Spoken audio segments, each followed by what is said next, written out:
East Texas in 1982 was a place where the days felt long and slow, where people knew each other by name, and where kids still played outside until the sun dipped below the pines. The roads were dusty, the fields wide open, and the thick summer air always smelled faintly of dirt and honeysuckle.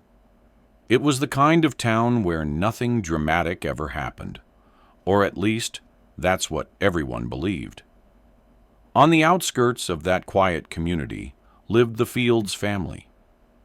Their home sat at the end of a narrow gravel road, tucked behind a row of pecan trees. Inside that house grew a boy named Jonah Fields, 9 years old, small for his age, with sun-bleached hair and a smile that always seemed a little too proud of whatever mischief he'd gotten into that week. Jonah loved 3 things more than anything: baseball, comic books, and the freedom of walking home alone after school. He wasn't the kind of kid who rushed. He stopped to look at bugs crawling across the pavement, collected rocks he found near the creek, and waved at every neighbor he passed. His walk home, stretching nearly a mile from school to his front door, was his little stretch of independence. It was a path he knew better than anyone. Past the fence, where the Lawson family kept their old donkey, across the wooden footbridge that creaked when you stepped on it, then down the dirt road, lined with wild grass and pecan trees. Every day, Jonah walked that path around 3:05 p.m. Every day, he arrived home by 3:30. Every day until the one day he didn't. November 3rd, 1982 began like any other. The sun was bright, the air was warm for autumn, and Jonah left school with his backpack slung loosely over one shoulder, chatting with 2 friends before they split ways at the corner.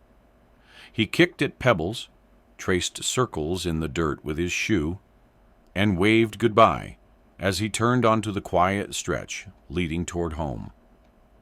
A few people saw him that afternoon: a farmer driving past in his truck, a neighbor sweeping leaves off their porch, a teenager riding his bike in the opposite direction. All of them noticed him. None of them realized they would be the last to see him alive. The dirt road Jonah walked daily had always felt safe, familiar, predictable. He knew where the potholes were, where the grass grew thickest, where the creek dipped lower after a storm. But the pecan grove, the shortcut he often took, had always been the place where the light changed, where the trees grew close together, where shadows stretched longer. That afternoon, the shadows swallowed him. Jonah's mother watched the clock inside the Fields' house tick past 3:30, then 3:35, then 3:40. She looked out the window toward the road, expecting to see her son's small figure appear at any moment. But the road remained empty. At first, she brushed it off, telling herself Jonah probably stopped to pick up rocks again or got caught up talking to a neighbor. But as the minutes stretched, her stomach tightened. She stepped outside, scanning the trees, calling his name down the quiet dirt road. No answer.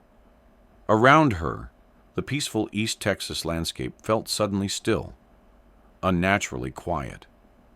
The kind of silence that makes your heart beat faster for reasons you can't yet explain. By 4 p.m., the realization settled like a weight in her chest.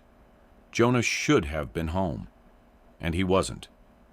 What she didn't know was that he never made it past the grove, that something or someone had intercepted his path. This wasn't just a boy walking home from school anymore. This was the beginning of the most haunting disappearance the town had ever seen. The morning of November 3rd, 1982 began like any other for Jonah Fields. He woke up before his alarm, already buzzing with energy, already hungry, already asking if he could bring his baseball glove to recess. His mother made him toast with grape jelly, his favorite, and reminded him not to trade his lunch again like he'd done the week before. He grabbed his backpack, tied his shoes in a rush, and ran out the door, kicking up clouds of dust as he made his way toward the school a mile down the road. Jonah loved school, mostly because his friends were there. The teachers loved him too. He wasn't the quietest kid or the calmest, but he was polite and funny, the kind of boy who held doors open and said yes, ma'am, without being told. His fourth-grade teacher, Mrs. Burns, later said that Jonah had been completely normal that day, smiling during morning math, showing a drawing he'd worked on, volunteering to collect worksheets. At recess, he played kickball barefoot, even though he wasn't supposed to. At lunch, he ate every bite of his peanut butter sandwich. Nothing about the day stood out as unusual. Around 2:45 p.m., students gathered their belongings as the final bell approached. Backpacks zipped, chairs scraped, papers were shoved into folders. Jonah stuffed his comic book deep into his bag and told his best friend, Tommy, that he'd meet him after school tomorrow, so they could look for crawdads at the creek. At 3:05, he walked out the double doors with the rest of the kids. Some went toward waiting buses. Some climbed into their parents' cars. Jonah joined the group of walkers heading in the direction of the neighborhood roads. A few kids split off first, then a few more. Jonah and Tommy walked together until the fork in the road where Tommy turned left toward the Lawson farm, and Jonah turned right toward the pecan grove. "See you tomorrow," Jonah yelled over his shoulder. "Yeah," Tommy shouted back. It was the last time anyone who knew him would hear his voice. Several people saw Jonah between the school and the grove. A high school student driving home passed him around 3:10. A woman hanging laundry in her yard saw him 5 minutes later. A farmer hauling hay rumbled past him shortly after, noticing Jonah step off the road to avoid the dust cloud. Each sighting placed him exactly where he should have been, walking home on time, following his same daily path. Around 3:20, Jonah reached the beginning of the pecan grove. It wasn't a forest, just a patch of land where the trees grew closer together, creating pockets of shade and quiet trails kids often cut through. It was the shortcut Jonah used almost every day. A few fallen branches, a narrow dirt path winding through the trees, a rusted wire fence farther down. Kids knew which parts to avoid and which parts were safe. Jonah knew it better than anyone. He'd explored every corner of it. But on that day, something changed. A neighbor named Mr. Halpern was repairing his mailbox at the edge of the grove around the same time Jonah would have entered. He later recalled seeing Jonah in the distance, a small figure moving between the trees, backpack bouncing lightly with each step. A moment later, Jonah disappeared behind the first row of pecan trees. Mr. Halpern didn't think anything of it. Jonah always took that route. Nothing seemed strange. No other person was visible. No unusual car parked nearby. No noise. No struggle. Just a child walking home. But when Mr. Halpern straightened from his work a minute later and glanced up again, Jonah was no longer visible. He should have appeared at the far side of the grove soon after, crossing the dirt road that led straight to his house. He never did. At 3:30, Jonah's mother stood at the kitchen window waiting for him. By 3:35, she stepped onto the porch. By 3:40, she walked down the road calling his name. And by 4 p.m., she knew, with a kind of dread only a parent understands, that her son wasn't just late. Something had gone wrong in the quietest place in town. The school day had been ordinary. The walk home had begun normally. But somewhere inside that grove, during those few silent minutes, Jonah Fields vanished without a trace. By the time the clock inside the Fields house struck 4 p.m., the sun had lowered just enough to stretch long shadows across the yard. Jonah's mother stepped outside again, wiping her hands anxiously on her jeans as she scanned the empty road. The pecan trees swayed gently in the warm Texas breeze, but nothing moved along the path where her son should have been walking. She called his name once, expecting him to pop out from behind the bend, like he always did when he tried to scare her. Then she called again, louder. Still nothing. She walked halfway down the road, her pace quickening with every step. When she reached the edge of the pecan grove, her heart dropped. The grove felt too quiet, too still. The air was thick and warm, but something beneath it felt wrong. The kind of wrong a mother senses before anyone else does. She cupped her hands and yelled his name across the trees. Silence. A dog barked in the distance. A truck rumbled somewhere far away. But Jonah did not answer. By 4:10, panic had already settled in her chest. She rushed back to the house and phoned her nearest neighbor, asking if they'd seen Jonah pass by. They hadn't. She called another house. Same answer. She called her husband at work. He left immediately. Within minutes, neighbors began gathering at the edge of the grove. Some came on foot. Others drove their trucks down the dusty road and parked them haphazardly along the fence line. Most of them had seen Jonah grow up, seen him chase frogs and run barefoot through their yards. They knew he wasn't the kind of kid to wander off for long. Something was wrong. By 4:30, a small search group had formed. They spread out through the grove, calling Jonah's name as they moved between the trees. They checked behind fallen logs, under low branches, down near the creek bed where kids sometimes dared each other to climb. They looked for footprints, for clothing, for anything out of place. But the ground was dry, the leaves undisturbed. There were no broken branches, no signs of a struggle, no small shoe prints leading away. It was as if Jonah had walked into the grove and simply dissolved into the air. By 5 p.m., the sheriff's department had been notified. Sheriff Atwood arrived in his patrol car, stepping out with a clipboard, a radio, and the assumption that Jonah had gotten lost or wandered deeper than expected. Most missing kids, he said, turning up within an hour. But as the afternoon light faded, that hope grew thin. Volunteers continued searching, spreading farther out in widening circles. They checked ditches along the road, crawled through thick brush, called out until their voices cracked. Jonah's mother moved through the grove, with both hands shaking, whispering her son's name through tears. His father arrived, sprinting from the truck, shouting so loudly the sound echoed through the trees. Still nothing. When the sun dipped lower and the long shadows turned into darkness, Sheriff Atwood ordered flashlights and lanterns brought in.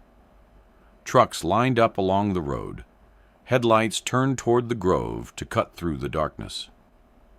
The trees glowed under the beams, their branches stretching like silhouettes against the fading sky. Searchers continued deep into the woods.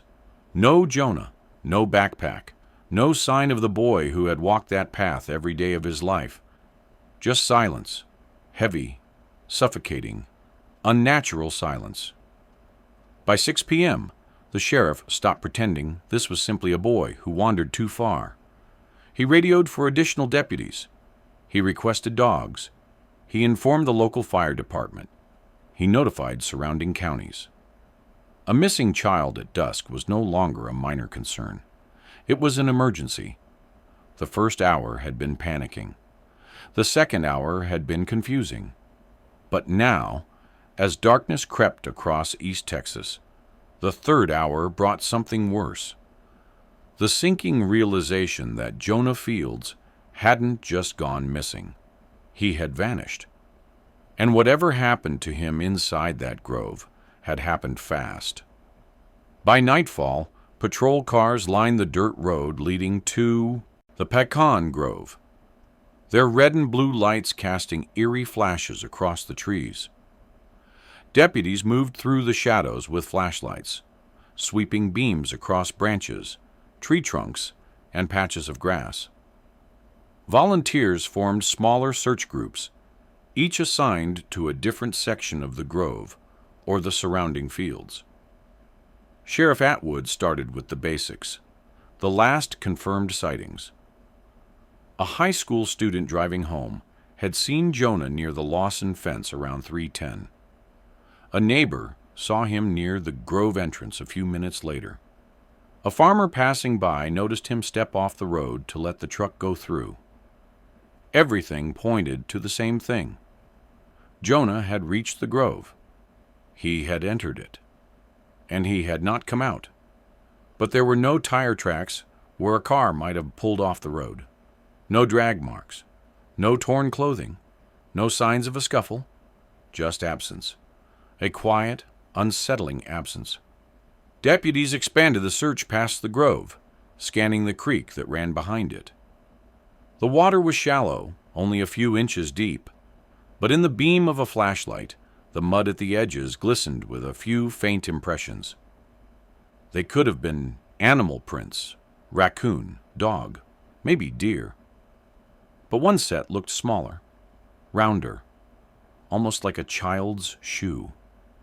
The prints led toward the water, then abruptly stopped, as if erased by footsteps that weren't Jonah's, or by someone stepping over them. Deputies marked the area off, photographed it, and tried to determine whether the prints belonged to Jonah or simply another child who had explored the creek days earlier. The footprints were the first sign, but they were far from clear. Meanwhile, Sheriff Atwood began questioning locals. He spoke to the Lawson family, whose house sat nearest the grove. They hadn't seen anything unusual. Their donkey brayed loudly every time someone passed, but it hadn't made a sound that afternoon. He questioned the Halperns. Mr. Halpern repeated what he'd already said. He saw Jonah entering the grove, but no one else. No strange cars, no suspicious people, no cries for help. He interviewed the teenager on the bike. The boy said he'd seen Jonah walking with his backpack, nothing more. The sheriff made notes, circled details, tried to find inconsistencies, anything that would point to a lead. Then came a troubling report. A trucker who had been driving through the area earlier that day mentioned seeing a man walking along the road not far from the grove. The man looked rough, unkempt. The trucker assumed he was a drifter or farmhand passing through. He didn't think much of it at the time. But in cases like this, a stranger on foot mattered. Deputies spread out along the back roads, searching for anyone who matched the description. An adult male, mid-30s, long hair, wearing a dark jacket. They found nothing. No footprints leading away from the grove. No sign of a campfire, bedroll, or discarded belongings. It was as if the man had never existed. Inside the Fields home, Jonah's mother sat at the kitchen table, surrounded by concerned neighbors, her hands trembling as she clung to her son's baseball cap.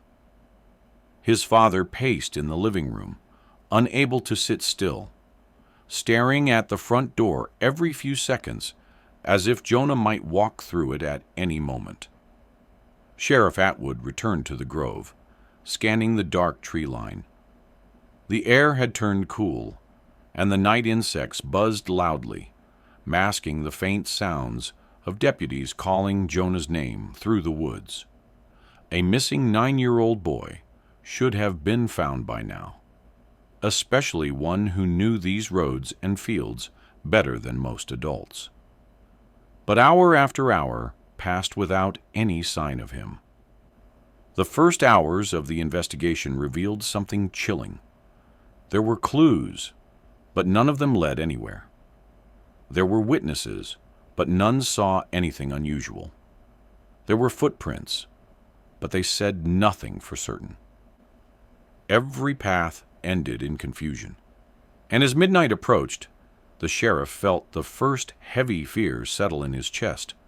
Not fear of what they'd find, but fear of what they wouldn't. Jonah Fields hadn't simply wandered off. Something, or someone, had intercepted his path, and the investigation had only just begun. Word of Jonah's disappearance spread through the small East Texas town faster than any official announcement could. By dawn the next morning, entire families stood outside the Fields' home, clutching flashlights, boots caked in dirt, ready to help in whatever way they could. Pickup trucks lined the narrow road, forming a kind of vigil in motion. Headlights pointed toward the pecan grove, engines still warm from the early drive. Parents who'd known Jonah since he was a toddler came with maps and thermoses of coffee. Teenagers who'd grown up playing baseball with him shuffled anxiously by the fence line, waiting for instructions. Church members brought blankets, water, and food for volunteers. Even people who barely knew the Fields showed up, unable to imagine a child vanishing from their town. The sheriff formed a command post in the driveway, a folding table, a crackling radio, a large map of the area with red markers circling every possible path Jonah could have taken. Search teams were organized by section. One group on horseback combed through dense brush and tall grass where vehicles couldn't go. Another group walked line formations through the grove, their boots crunching leaves in steady rhythm. Others checked old barns, hunting blinds, and abandoned sheds scattered across nearby properties. The sound of dozens of people calling Jonah's name echoed across the fields from sunrise to sunset. The local church kept its doors open day and night, with volunteers preparing sandwiches and hot meals. Women in aprons paced the kitchen, while men knelt together in prayer circles. Inside the sanctuary, candles flickered beneath Jonah's school photo taped to the pulpit. Radio stations broadcast updates every hour. Posters with Jonah's face were printed and handed out at gas stations. Farmers shut down their work to join the search. Kids from school stood in clusters, confused and frightened, asking why Jonah hadn't been found yet. Helicopters arrived that afternoon, slicing through the warm air as they flew low over the tree line. Their rotors sent leaves swirling across the ground. People shielded their eyes and pointed upward, hoping for some sign, movement in the trees, a flash of color, anything that could guide them. But from the sky, the grove looked undisturbed. No broken branches, no torn clothing, no path that suggested a child had pushed through. On the ground, deputies crawled into ditches, waded into the shallow creek, and checked the thickest brambles, despite scratches covering their arms. Dogs were brought in again, noses pressed to the earth, weaving through the underbrush, searching for a trace, a scent, a piece of fabric, a clue. Each time the dogs paused, hearts jumped.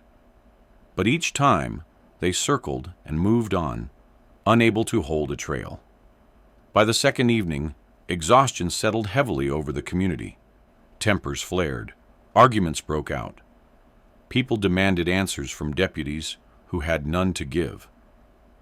Jonah's mother sat on the porch, wrapped in a blanket, her eyes fixed on the road, as if sheer willpower could bring her son back. She hadn't slept since the night before. She barely spoke. Every time a searcher returned empty-handed, she flinched, hope twisting painfully inside her. His father refused to leave the grove. He moved through the trees with a flashlight long after the volunteers had gone home for the night. He searched alone, calling into the darkness until his voice broke. The third day brought rain, a slow, relentless drizzle that soaked the ground and erased any subtle traces investigators hoped to find.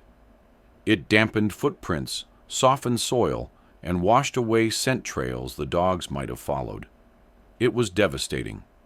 The community kept pushing forward. They searched farther, miles of wooded land, rural roads, old wells and ponds. They checked fence lines, crawled into culverts, and lifted heavy debris. But each day ended the same way. No Jonah, no answers, no direction. The town was aching. The Fields family was breaking. And investigators were left facing a grim truth. If this was simply a lost child, he should have been found already. Something else was at play. Something darker. Something no one wanted to admit yet.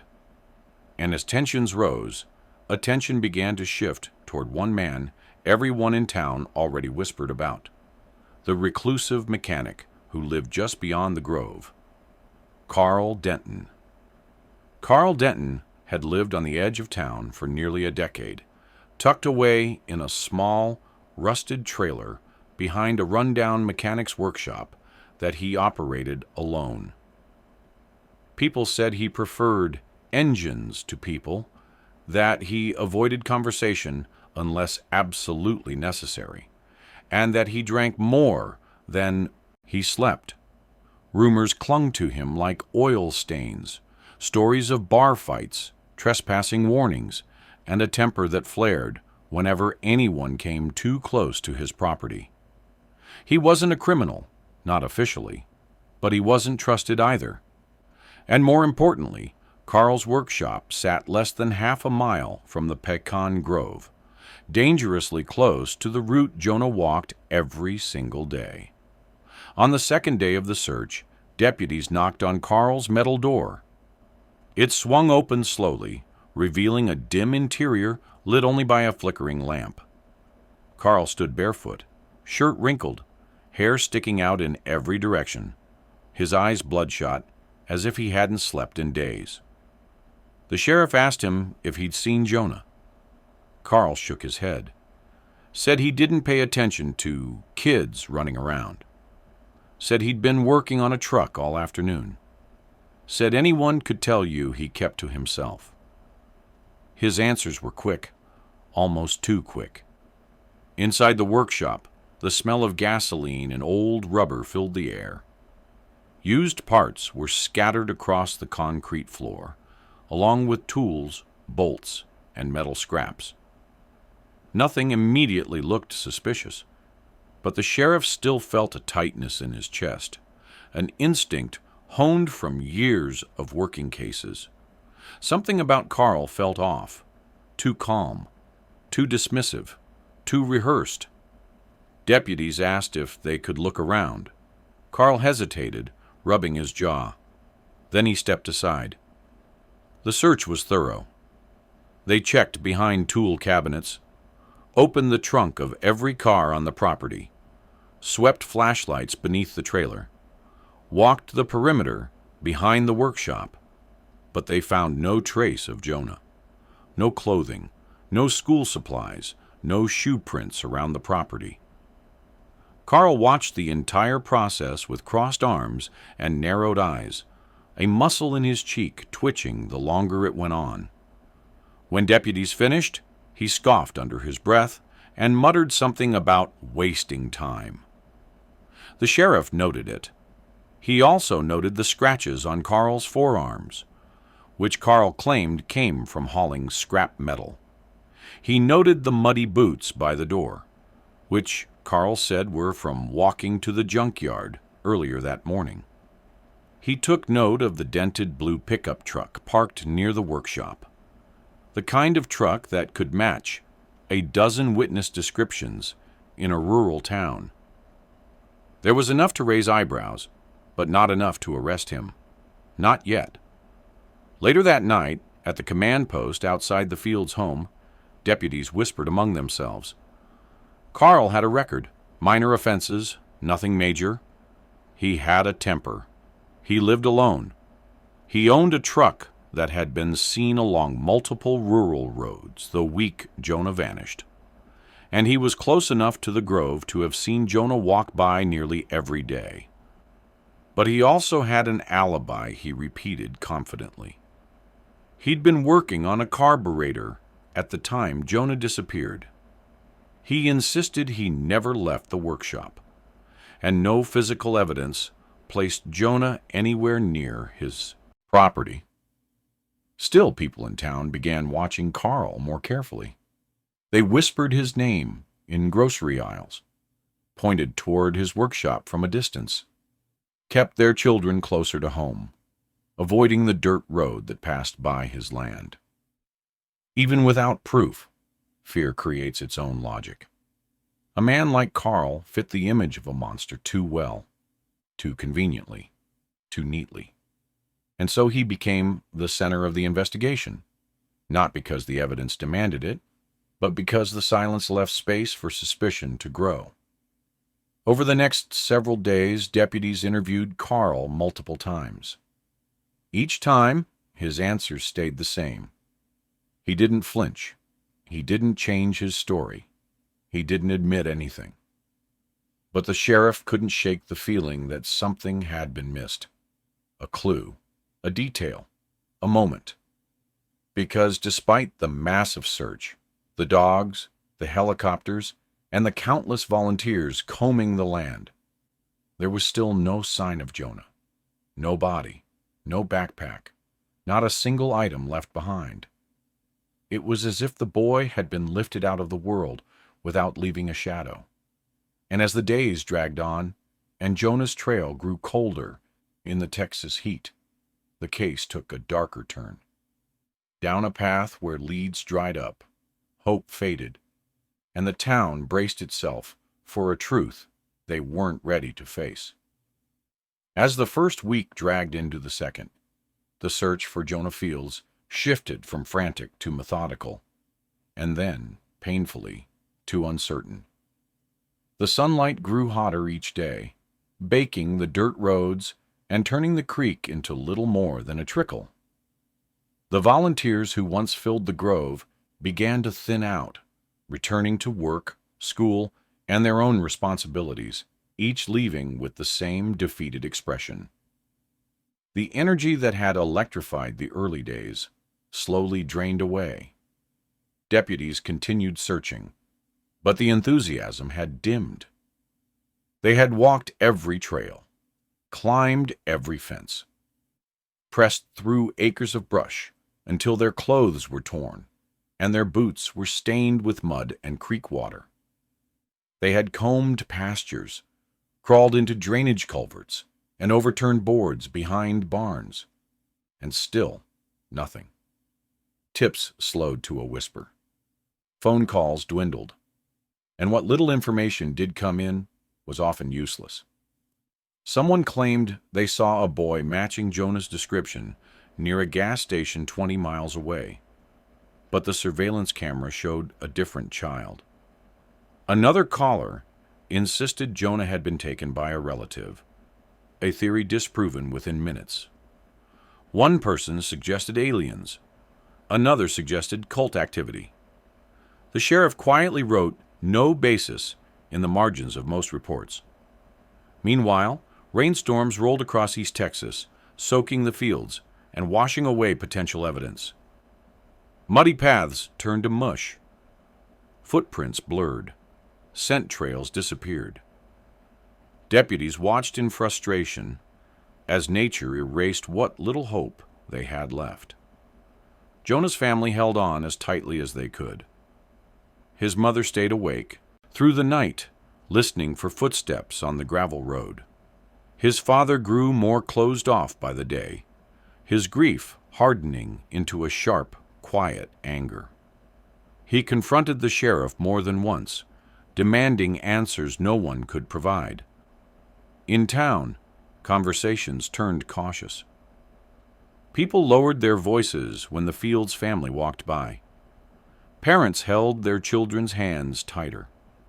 Kids stopped playing near the grove altogether. The innocence of the town, the feeling that nothing truly bad could happen there, evaporated. Suspicions lingered, but there was no evidence to support them.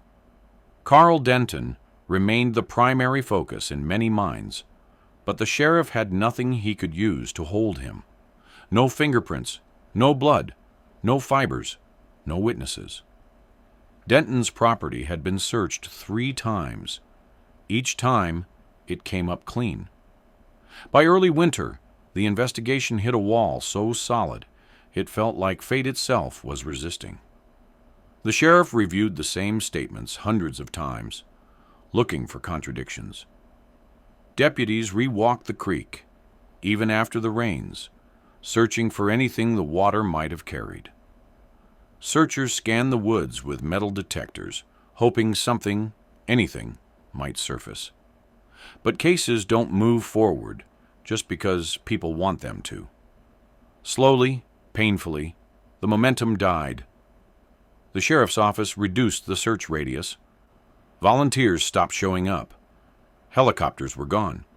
Canine units were reassigned. The map on the Fields' driveway table remained covered in red markings, but they had become only symbols, not leads. People began saying the words no one wanted to hear.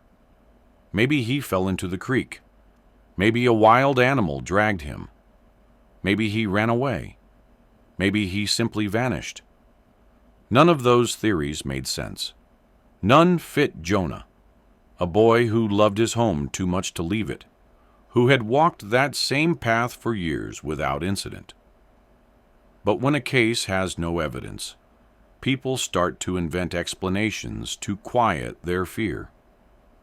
By the end of the year, after 2 months of searching, Sheriff Atwood gathered his deputies.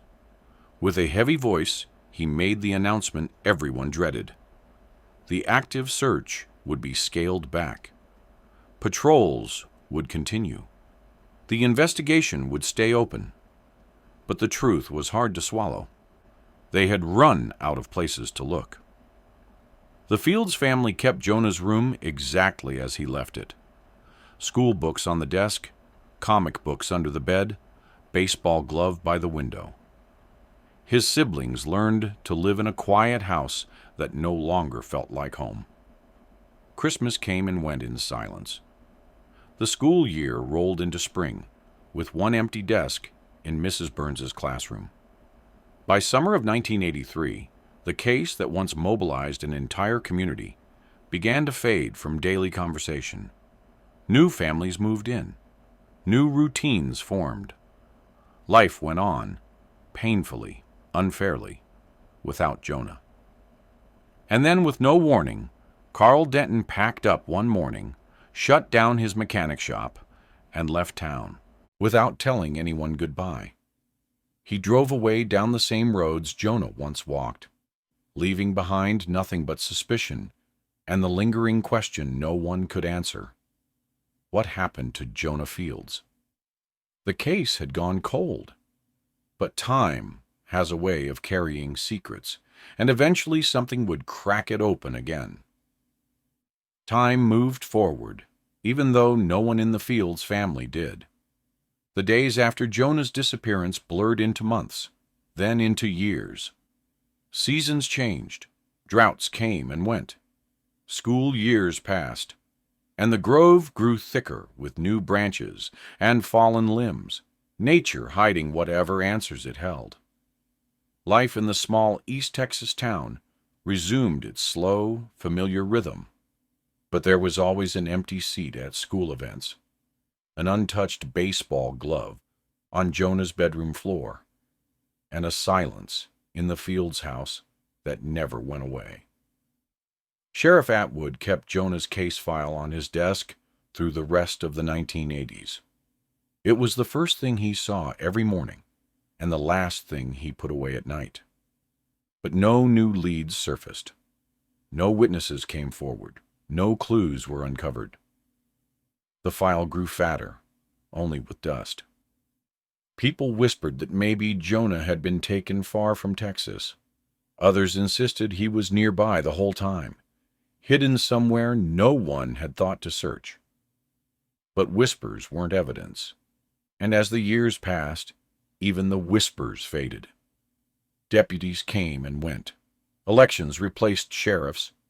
New investigators inherited the cold case, each one opening the file with fresh determination before eventually meeting the same wall of uncertainty. Several tried to revive the investigation. One sheriff in 1987 organized a new ground search, but the land had changed too much. Storms had reshaped the creek, soil had shifted, brush had grown dense and tangled. Whatever had once been there was long gone. In 1991, a new deputy followed a lead in another county involving a transient man who claimed he'd done terrible things in Texas, but it fell apart under questioning. In 1993, a woman reported seeing a boy matching Jonah's description at a roadside cafe in Arkansas. Investigators checked. It wasn't him, just another child with the same haircut. Hopes were raised and crushed countless times. Meanwhile, the Fields family lived in a strange limbo, caught between grief and denial. Jonah's mother washed his clothes every year, even though no one wore them. She kept his room exactly as he left it, right down to the comic book laying open on his bed. His father rarely spoke about the case anymore, but he kept Jonah's baseball cap in the glove compartment of his truck and refused to throw away anything his son had touched. Jonah's siblings grew older. Birthdays passed. Report cards were hung on the fridge beside Jonah's old drawings. But the house never felt complete. For them, childhood became divided in two before Jonah disappeared and after. The town, too, changed in small ways. People locked their doors earlier. Kids no longer walked home alone. Adults eyed unfamiliar trucks with suspicion. And the Pecan Grove, once a play area, became a place children crossed quickly, if at all. Through all of this, one name continued to surface quietly among locals, like a ghost. People weren't ready to confront Carl Denton. Even though he'd packed up and left years earlier, his shadow lingered. His old workshop rusted into the soil. His trailer collapsed under storms. No one ever took the property. No one wanted it. The building stood abandoned, the wind rattling its loose metal panels, a grim reminder of the case that had never been solved. Rumor had it Carl moved to Oklahoma. Others claimed New Mexico. One person swore they'd seen him hitchhiking through Louisiana, but no one truly knew. Deputies confirmed he had no current Texas address, and for a long time, that was the end of it. Between 1983 and 1995, nothing concrete happened in the investigation. No breakthroughs, no confessions, no discoveries. But cold cases don't die. They wait. And in 1996, nearly 14 years after Jonah walked into that grove and never came out, something finally shifted. It didn't come from evidence. It didn't come from deputies. It didn't come from a new witness seeing something suspicious. It came from a prison, from a man with a story that sounded too familiar, too specific, and too haunting to ignore. A whisper in a jailhouse would crack open the case all over again. In early spring of 1996, the sheriff's office received a phone call from a prison nearly 2 hours away.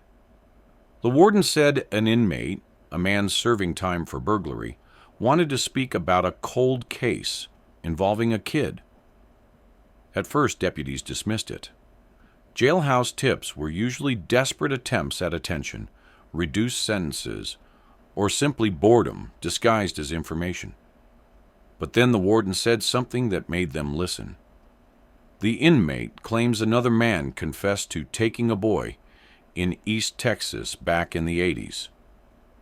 The deputy on the phone froze. There had only been one case like that. One boy. One disappearance that still haunted half the county. Jonah Fields. Later that week, 2 deputies drove to the prison. They were led into a cramped interview room where the inmate, a thin, jittery man in an orange jumpsuit, sat fidgeting with his handcuffs. His name was Dennis Ward. He wasn't connected to the Fields case in any obvious way, but his eyes darted nervously as he spoke, as if repeating the story might summon whatever darkness he'd stumbled upon. He claimed that years earlier, sometime in the late 80s, he shared a cell block with a man who bragged about a kid he took from a rural Texas town. According to Dennis, the man described a boy who walked home from school alone. He mentioned pecan trees, a dirt road, a creek, a scared kid who cried too much. Dennis couldn't recall every detail. It had been nearly a decade, but he remembered the man laughing about how the town never found a thing. The deputies leaned forward. What was his name? Do you remember what he looked like? Where did he say he was from? Dennis hesitated, his brow furrowing. The memory was old, warped, half-faded, but one word slipped from his mouth like a match striking a surface. Denton. He called himself Denton. The deputies exchanged a look. Carl Denton, the man who lived by the grove, the man the town had always whispered about, the man who vanished right after the search was scaled back. Dennis continued, saying that the man had been released shortly after the conversation and claimed he was moving north. That was all he had. For the first time in more than a decade, the case had new life, a tangible thread connecting the disappearance to a familiar name. But the sheriff's office didn't rush. Jailhouse confessions were notoriously unreliable. Inmates fabricate stories for attention all the time. They needed proof, something solid, something real. Deputies combed through old records. They found Carl Denton had indeed been arrested around the time Dennis described, not in East Texas, but in a neighboring state, for a minor offense. He had been in jail briefly. The timeline matched. The location matched. The personality matched. But when deputies tracked the prison logs, they hit a wall. Records were incomplete, lost, or destroyed. They couldn't confirm whether Carl had been housed near Dennis Ward. They couldn't verify any interaction between them. They couldn't even confirm which facility Carl had been in at the time. The lead, once burning hot, suddenly cooled. Deputies interviewed Dennis again. This time, his story wavered. Some details changed. Some became exaggerated. Some fell apart completely. Without corroboration, the sheriff knew he couldn't act on it. A cold case needed more than whispers. It needed evidence. So the tip was documented, filed, and circled in red ink. Important. Suspicious. But not enough. Still, something lingered in the room as the deputies left the prison that day. A heavy, uneasy feeling that Dennis Ward wasn't entirely lying. He might have exaggerated, might have blurred facts, might have misremembered, but the name he mentioned wasn't random. Denton. The name the town had feared for years. The name the sheriff had never fully let go of. The name that refused to fade. The Jailhouse Whisper didn't solve the case. But it cracked the door open, just enough for something else to slip through. And years later, when technology finally caught up to the past, that door would be kicked wide open. Because in 2002, the case of Jonah Fields was about to awaken from its long, painful sleep.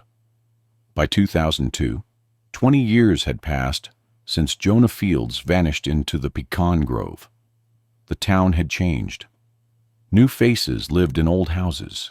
New businesses replaced failing ones, and younger residents only knew Jonah's name from whispers and warnings told by parents who still locked their doors earlier than they used to.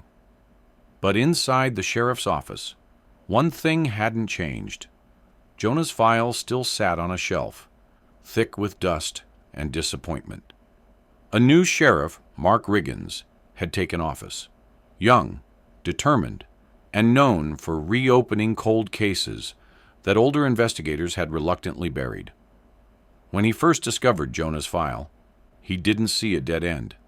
He saw a challenge, and he saw a child whose story had been left unfinished for 2 decades. He ordered the file to be brought onto his desk. He read every page, every interview, every theory, every false lead, every note Sheriff Atwood had scribbled in frustration. The old evidence boxes were pulled out of storage, cracked cardboard filled with items untouched for years. Inside one box were photographs, maps, deputy notes, and a few pieces of clothing Jonah had last worn. The items looked ordinary, but Sheriff Riggins saw something else. Now, in 2002, forensic science had changed. DNA testing was sharper. Fiber analysis was more advanced. Trace materials that once told investigators nothing could now speak volumes. He sent Jonah's clothing to a forensic lab for modern testing. The science wasn't perfect. Too much time had passed, the fibers were old, and contamination was possible. But Riggins believed even the smallest particle could reopen a door that had stayed closed for far too long. While the lab processed the evidence, Sheriff Riggins re-interviewed old witnesses. Some had moved away, some had grown old, some didn't remember much anymore. But a few recalled details more clearly than expected. One said she had always been bothered by a truck she saw idling near the grove that afternoon.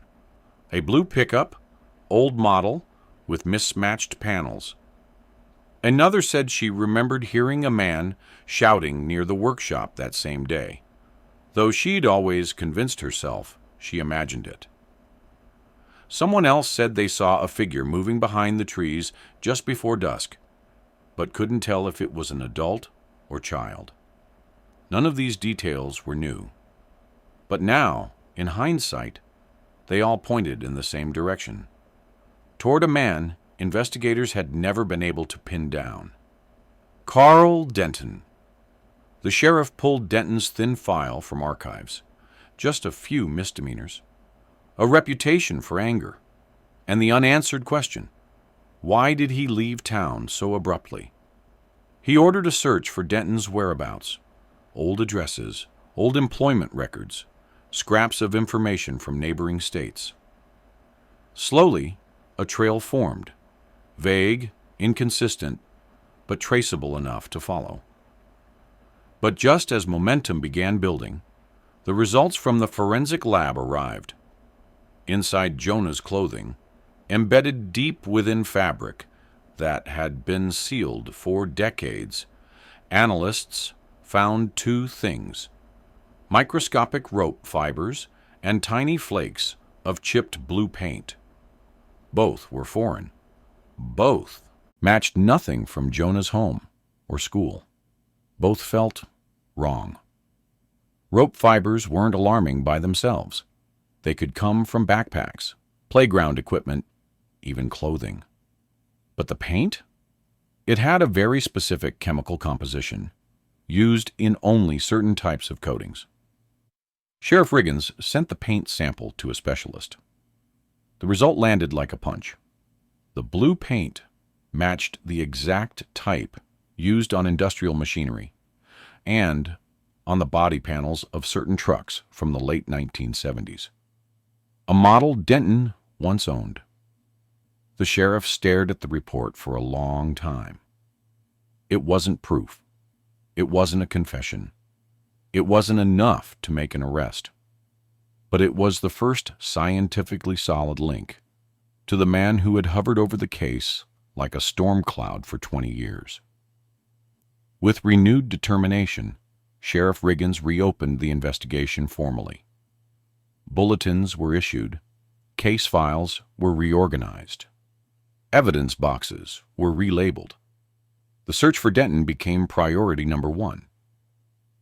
For the first time in decades, the sheriff's office felt something it hadn't felt in a very long time. Movement, momentum, a faint pulse of hope. Jonah's case was no longer cold. It was waking up, slowly, painfully, but undeniably. And within the next few months, something else would surface. Something the sheriff didn't expect. Something that would push the case from suspicion to something close to certainty. A new witness. One who'd been holding the truth for 20 years. The break came from a man no one expected. A retired trucker named Harold Gillespie. He was in his late 60s, living quietly in a small town 2 counties over, spending most of his days tending a vegetable garden and tinkering with old radios. He rarely watched the news. He rarely left his property. But one evening, he overheard a local broadcast mention a cold case being reopened in East Texas. The name Jonah Fields hit him like a blow to the chest. Harold spent the next few hours pacing his living room, debating whether he should ignore the memory that had haunted him for years. A memory he had never shared with anyone, not even his wife. But it refused to stay quiet. The next morning, he called the sheriff's office. When Sheriff Riggins arrived at Harold's modest home, the old trucker sat stiffly at his kitchen table, hands trembling slightly as he spoke. His voice was low, thick with guilt. He said he had been driving his rig through East Texas on November 3rd, 1982. A normal haul, nothing unusual. He took a detour due to road construction and ended up passing near the pecan grove just after 3:20 p.m. The road was narrow, the trees casting long shadows across the path. As he slowed near a bend, he noticed a blue pickup truck parked awkwardly on the side, angled, like it had stopped in a hurry. That wasn't what caught his attention. It was the man standing behind it. He was gripping the wrist of a small boy. A boy wearing a backpack with sandy hair and a scared, rigid posture. The man looked over his shoulder quickly when Harold's truck passed, his expression sharp, startled, almost panicked. Harold remembered the boy's face, wide eyes, tear-streaked cheeks, a look that silently screamed for help. He remembered wanting to stop, but the narrow road made braking dangerous. The moment passed too fast. By the time he decided to turn around, the truck had sped off, leaving a cloud of dust in its wake. He had told himself for years that maybe he misunderstood. Maybe it was just a father and son arguing. Maybe the boy wasn't scared. Maybe it wasn't what it looked like. But when the news anchor said the name Jonah Fields, the memory snapped into focus. Harold then described the truck, blue, older model, with dull paint and mismatched panels. Sheriff Riggins felt his breath catch. It was the same model Carl Denton once owned. The same color. The same patchwork repair style. The same description given by multiple people over the years. Harold never forgot the license plate, but it had been old and worn, and he only remembered part of it. a combination of letters that matched a plate series used in East Texas in the early 1980s. Enough to matter, even if incomplete? When the sheriff asked why he hadn't come forward sooner, Harold's eyes filled with tears. "I thought the boy might still be alive, and that making a mistake could ruin a man's life. But now, I just need to tell the truth." His voice broke. "I should have said something back then. I'm sorry." Sheriff Riggins placed a hand on the table, not as comfort, but as recognition. This wasn't just a witness. This was the first eyewitness account tying Jonah to an abduction. A boy being forced into a truck matching Denton's, a timeline that aligned perfectly with Jonah's disappearance.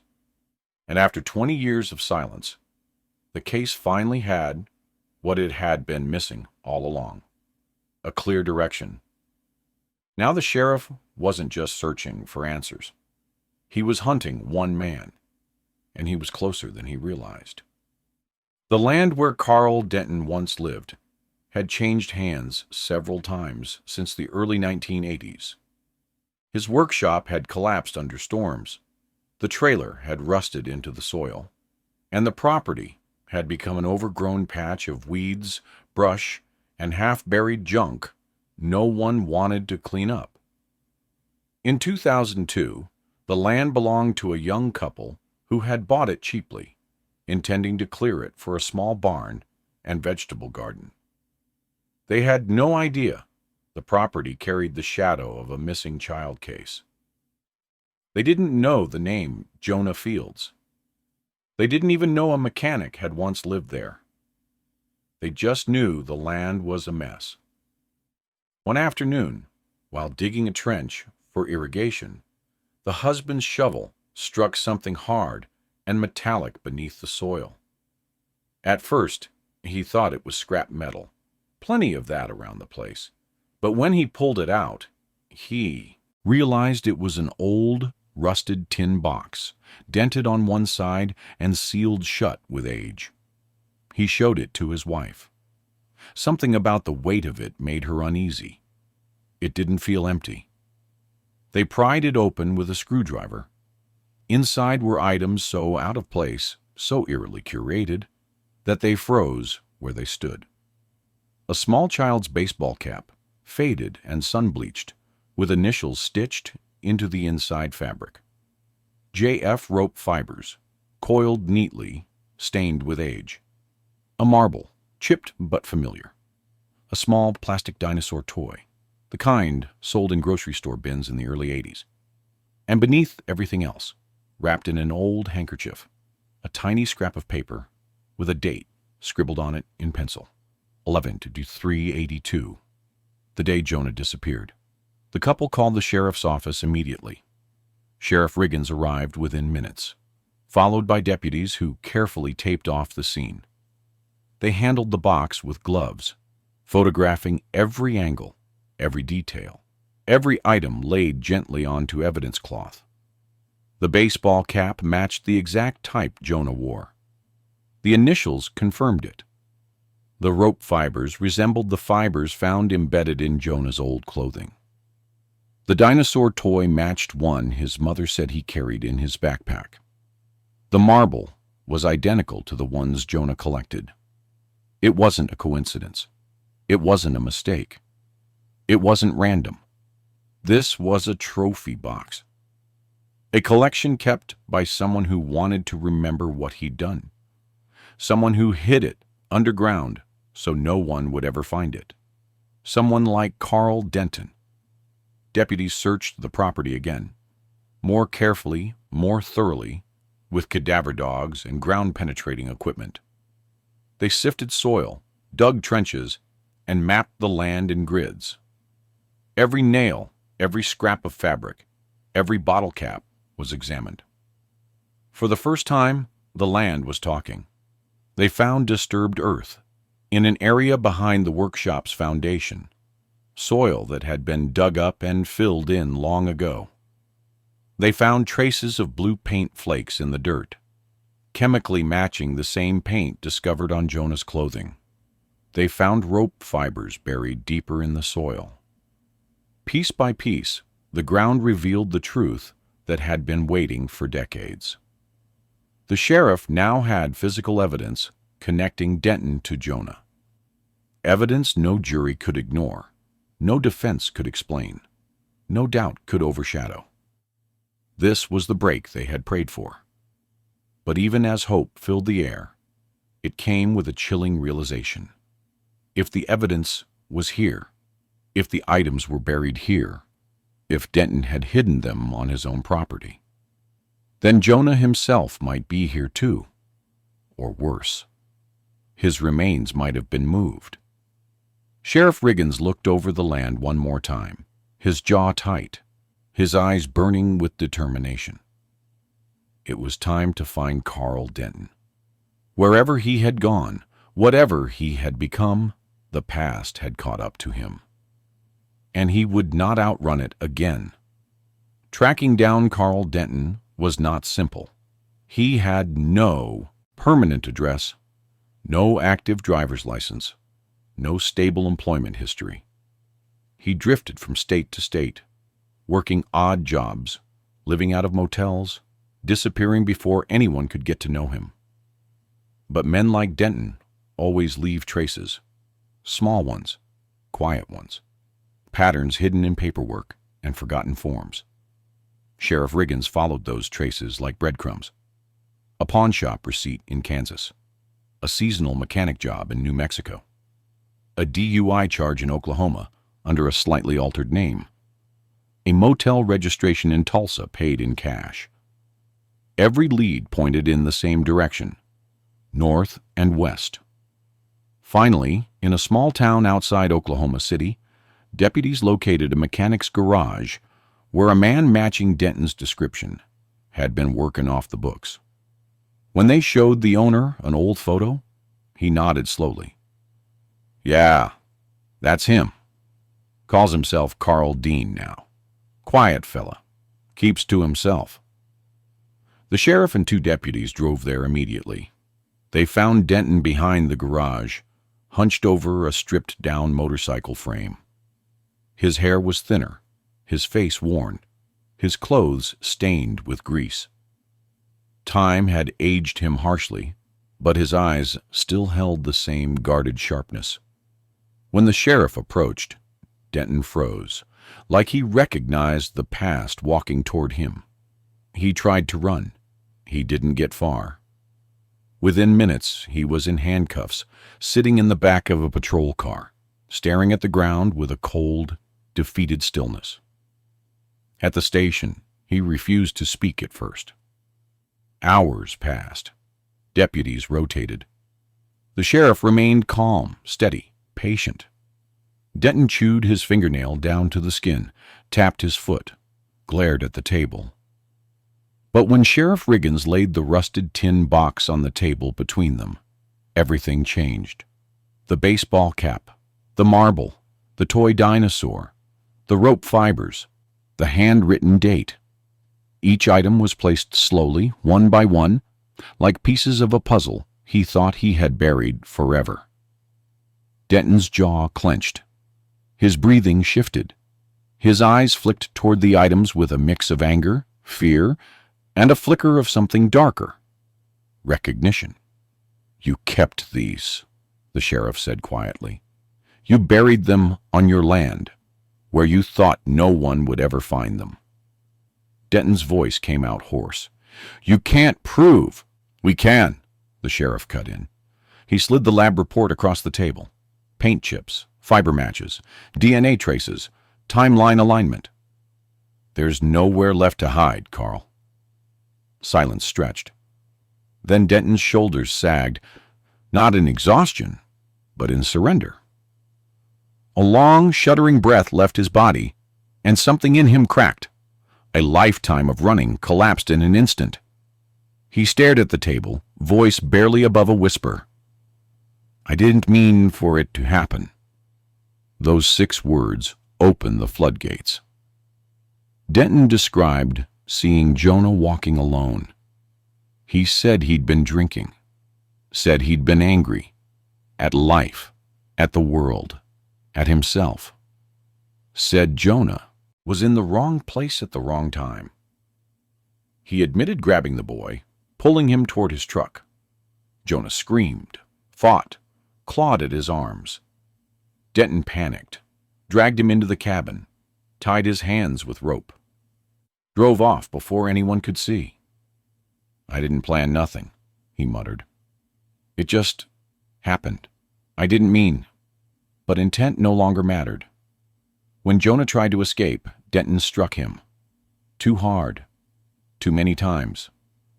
The boy went still. Denton buried him in a shallow grave behind his workshop, covering the disturbed ground with scrap metal so searchers wouldn't notice.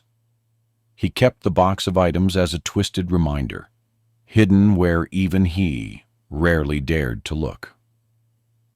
When the investigation got too close, when the sheriff questioned him again, when volunteers filled the grove, Denton panicked and fled town, abandoning everything behind except the secret he carried in silence.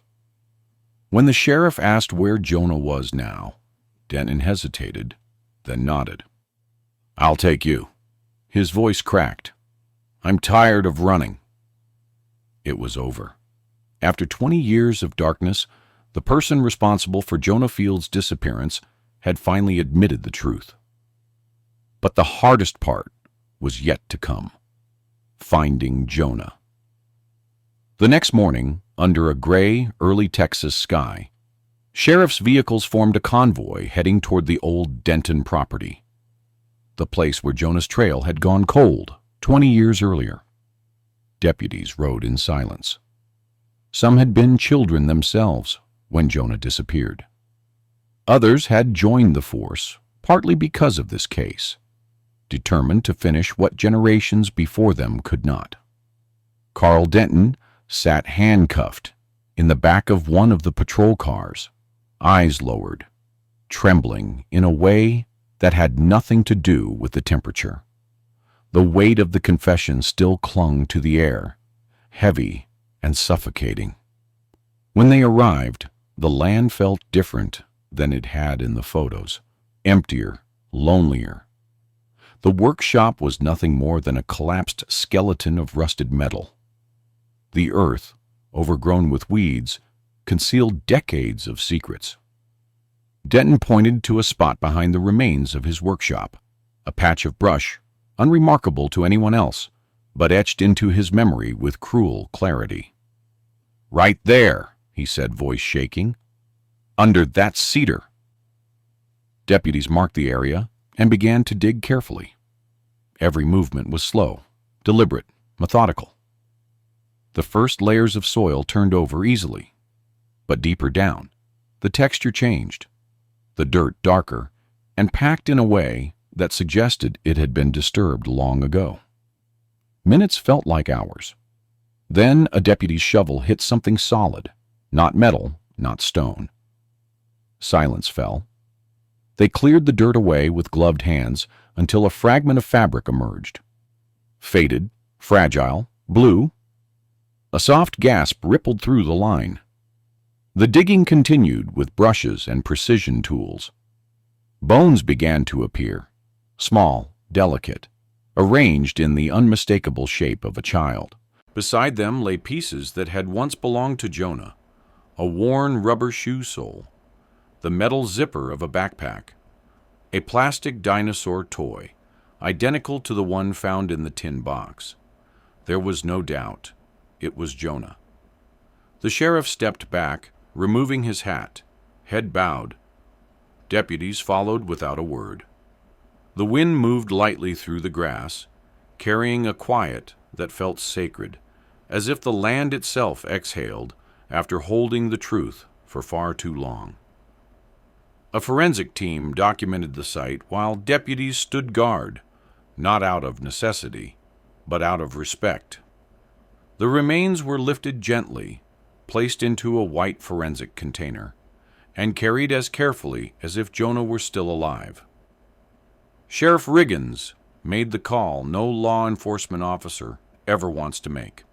When Jonah's mother answered, her voice was fragile, older, tired, shaped by 2 decades of grief. "It's him," the sheriff said softly, his voice barely holding steady. "We found your boy."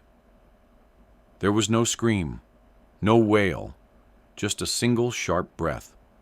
The sound of a heart breaking all over again, yet finally knowing. Jonah's father arrived at the site later that day.